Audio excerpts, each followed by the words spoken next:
My name is Randy Rubenstein, and welcome to the Mastermind Parenting Podcast. At Mastermind Parenting, we're on a mission to support strong-willed kids and the families that love them. You're listening to the Mastermind Parenting Podcast with Randy Rubenstein, and welcome to the show. Okay, guys, if you haven't listened to episode 222 last week, I want you to go back and listen to that one before you listen to this one, because I'm doing a series where I'm teaching my NICE framework to transform strong-willed kids. And I don't know that this is going to make a lot of sense unless you listen to last week first. So this is number 2 in the NICE framework series. All right. So we're going to continue learning, and I'm going to start breaking down the framework to begin really going more in depth so that you can learn this and you can ultimately speak in a way and learn the tools that strong-willed kids respond to. It's the way we get through to them. It's the way they finally can learn the skills to help them stop living life in such a dysregulated state, because that's ultimately what they really need from all their grown-ups, parents and teachers. I think the rub is when strong-willed kids are not doing well, in the words of Dr. Ross Greene, right? Like, kids do well if they can. So if they're not doing well, like, kids are designed to be magical thinkers and to experience a whole lot of joy and to get lost in play.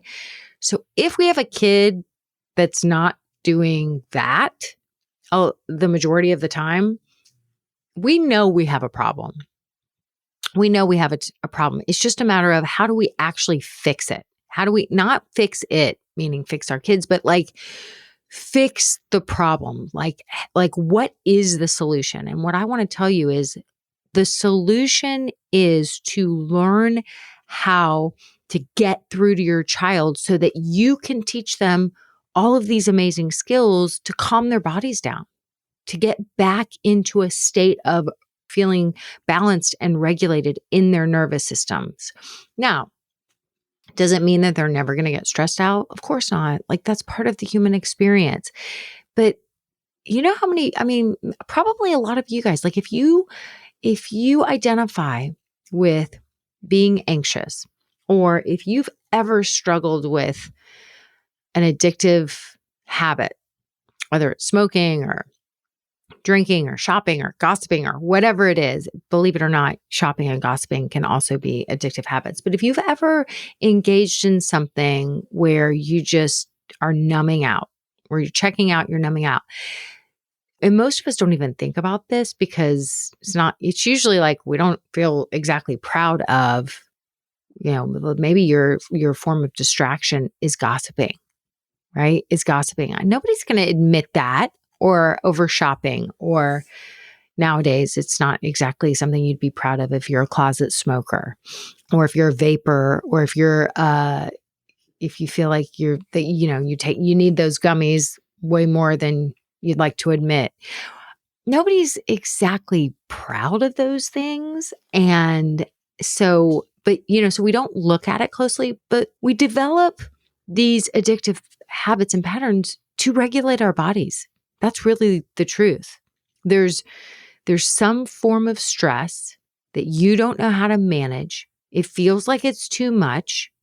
And so you find some coping mechanism to regulate your body.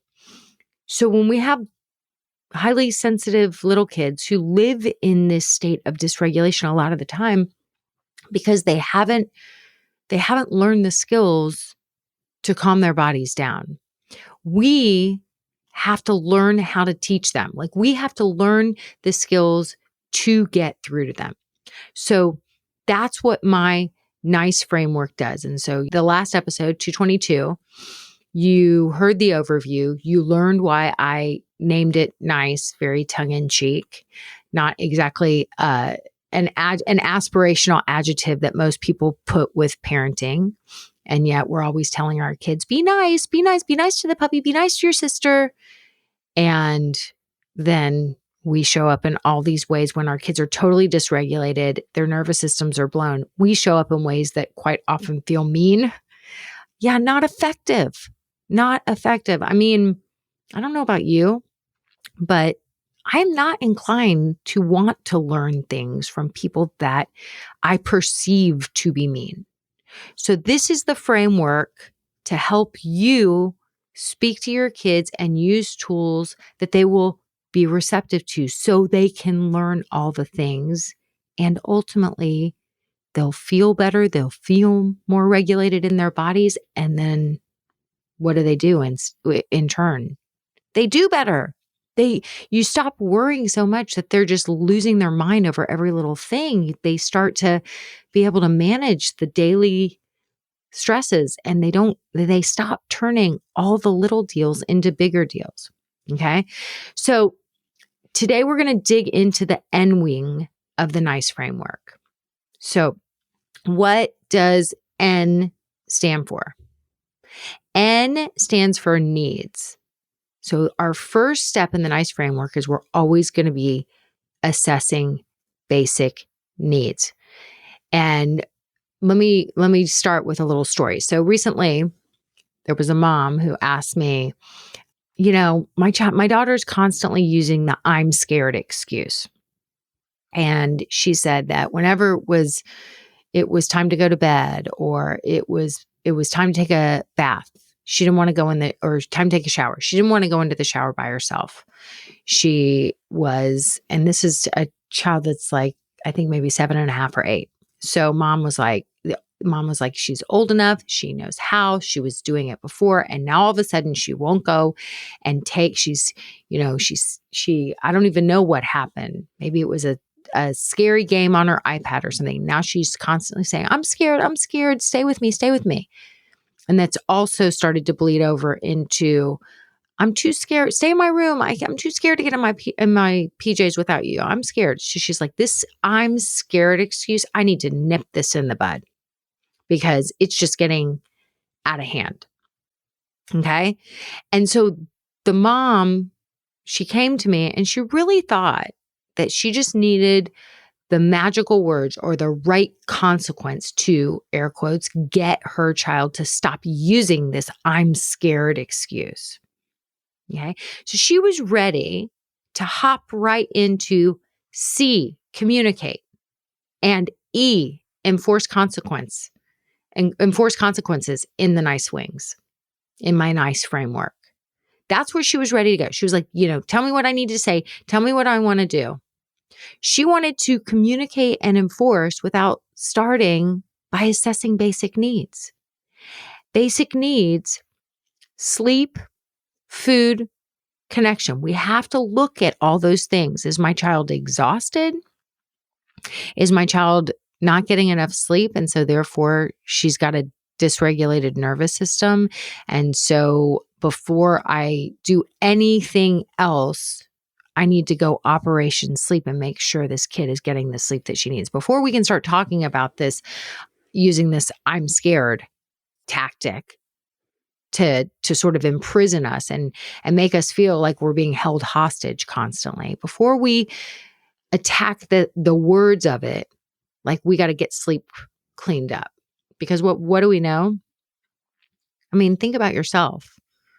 Can you think very clearly? Can you learn new things? Are you willing to have a productive conversation when you've had one of those nights where you're not getting enough rest or you've had one of those days where you're just blown at the end of the day? How inclined are you to learn new things if you have a day like that? So first and foremost, I always start with sleep. And it's the easiest place for us to see huge changes and big successes and build momentum with people, because exhausted people suck. We all do. And it's the worst. It's a form of torture.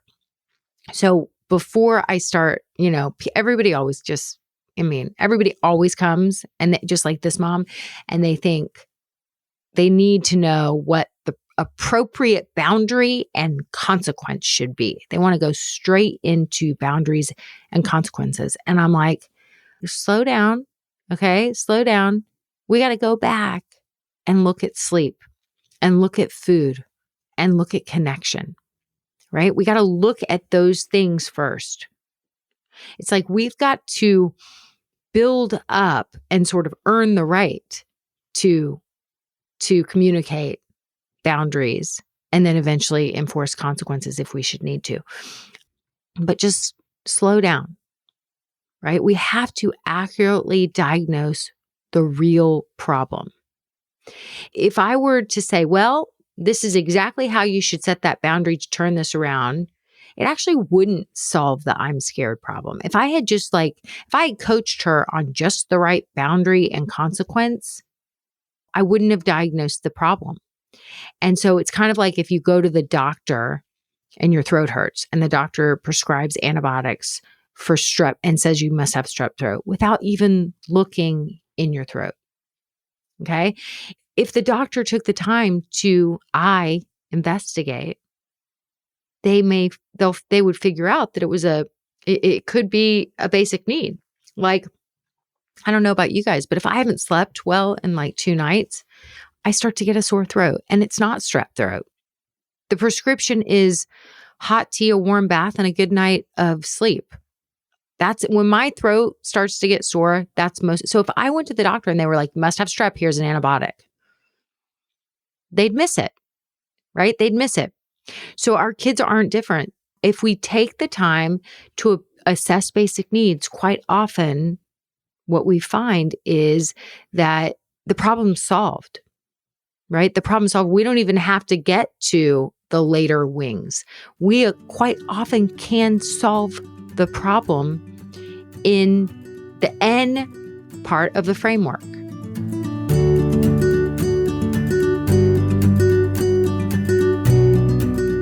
Are you ready to master practical strategies that'll support you in helping your strong-willed child and their siblings to feel better so that they can ultimately do better, all at your own pace? Learn how to be a mastermind parent by joining our new self-study and very affordable mini masters program.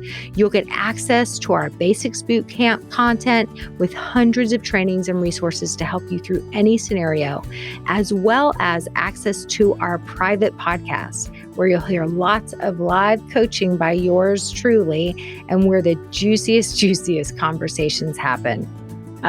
Expect some colorful language on that private podcast. Can't wait to see you in Mastermind Parenting Mini Masters program. It's mastermindparenting.com/mini masters, all one word, to join.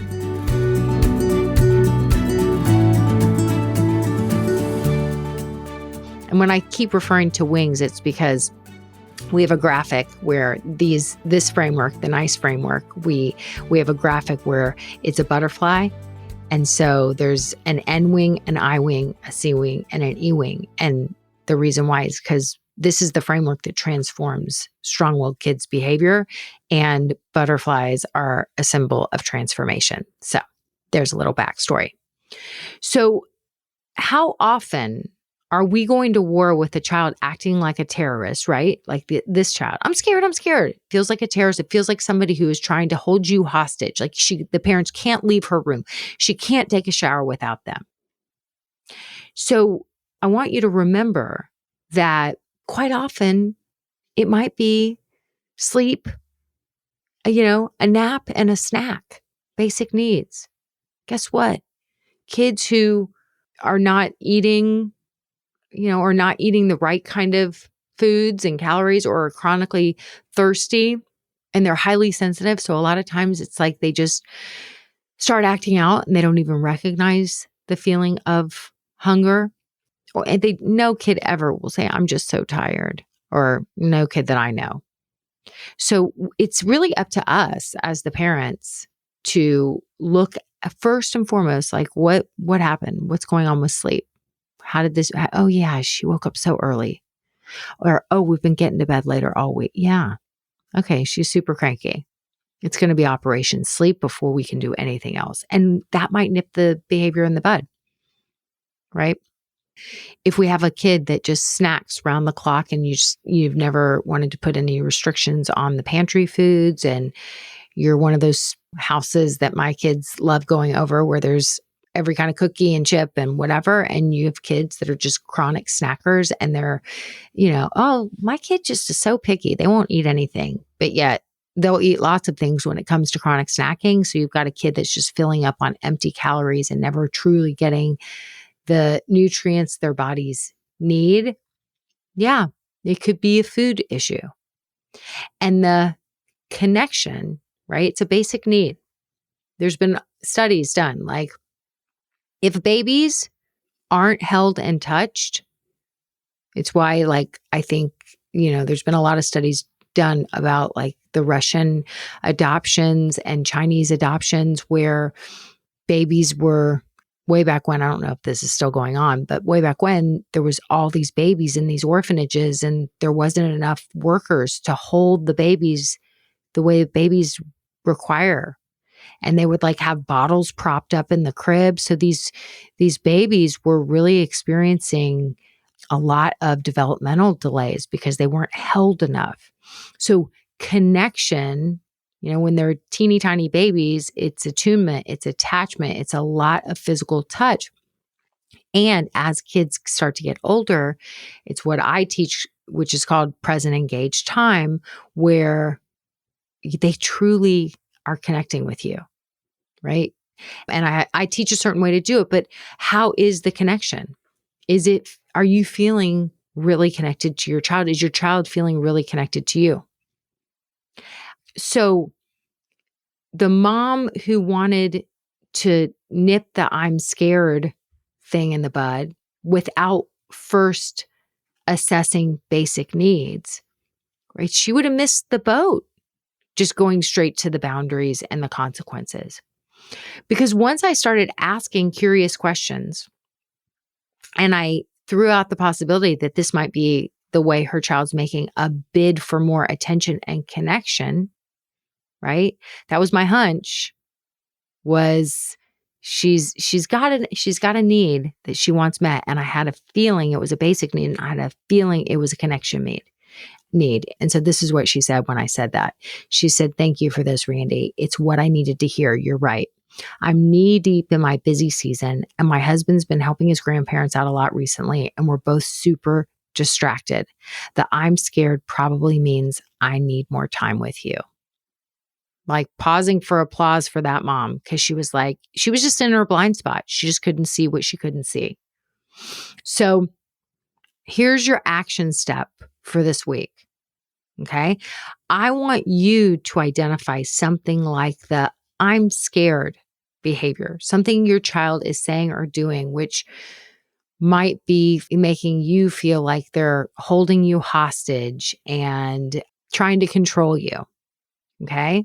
And I want you to assess whether the solution really could be something around a basic need, right? Could you solve this issue with a basic need?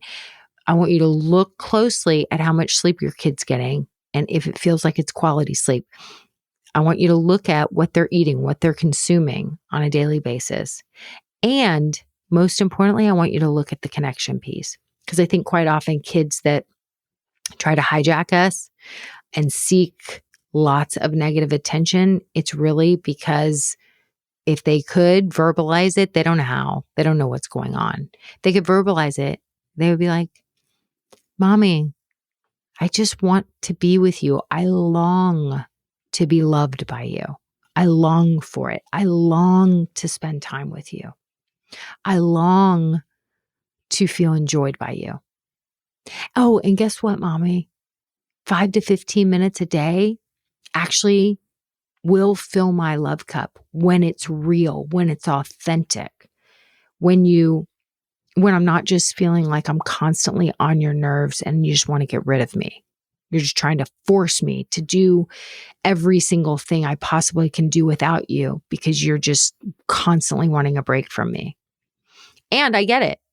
Look, kids that are dysregulated and are used to acting like terrorists and being really difficult to get their attention needs met, they're not enjoyable, right? So it's like a vicious cycle, and somebody has to interrupt the cycle, and you pulled the short straw because you're the adult. So you have to interrupt the cycle by starting to look at it differently. And so this is the framework to help you do it. And let me tell you something. So often the N part of the framework, problem solved.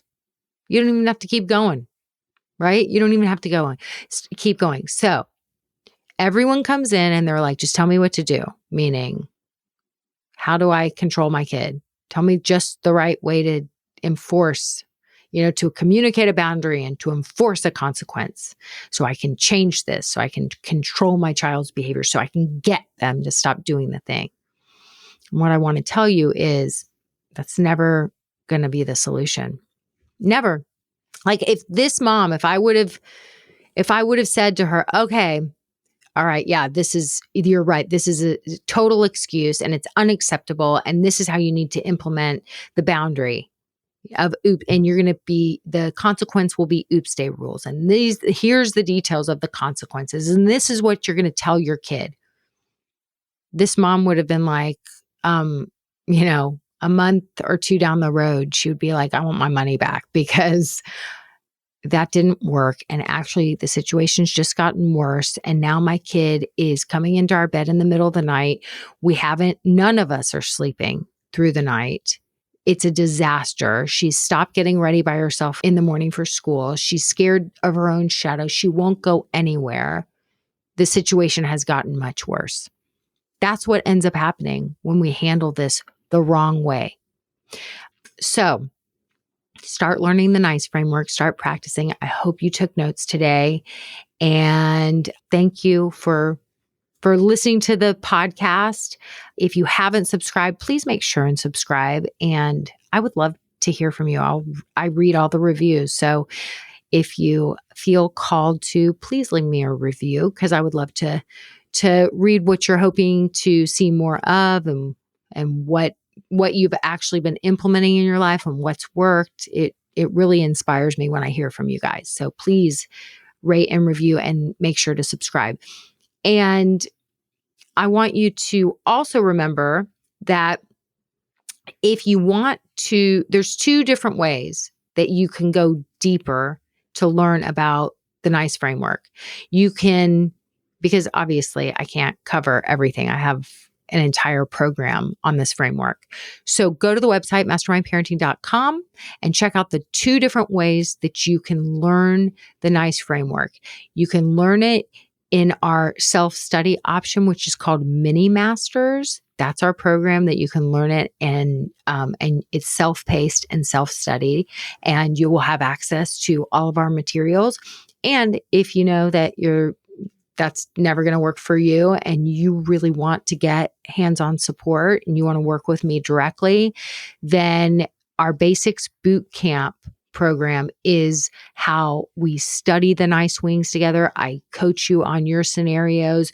We weave it in and I really help you to integrate and learn this process so that it just becomes the way you think, the way you solve problems, the way you teach your child skills. And that's our very hands-on, personalized coaching program. It's a hybrid program. It's a combination of group coaching and personal coaching from me.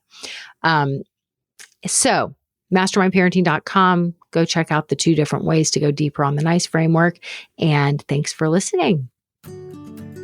Thanks for listening today, guys. I hope you picked up some tips, tools, maybe some baby steps for creating more balance and boundaries in your life. And I just wanted to let you know, if you want to continue moving the needle forward in creating this for yourself, having a happier household, I want you to go to my website and check out mastermindparenting.com. We have 3 beginning programs. And if you need some accountability and more support, then please look for the one that would be a good fit for you. And as always, we're on all the social channels under Mastermind Parenting. On Instagram, it's mastermind_parenting. And, periodically I do pop up on different Instagram lives, Facebook lives, where I give you teaching and coaching. And I love engaging with you live to help your strong-willed kids so that they can feel better, because when they feel better, they do better. And I love, love, love getting to know you guys. So thanks for listening. If you like this podcast, please don't forget to subscribe, rate, and review. Super, super appreciative.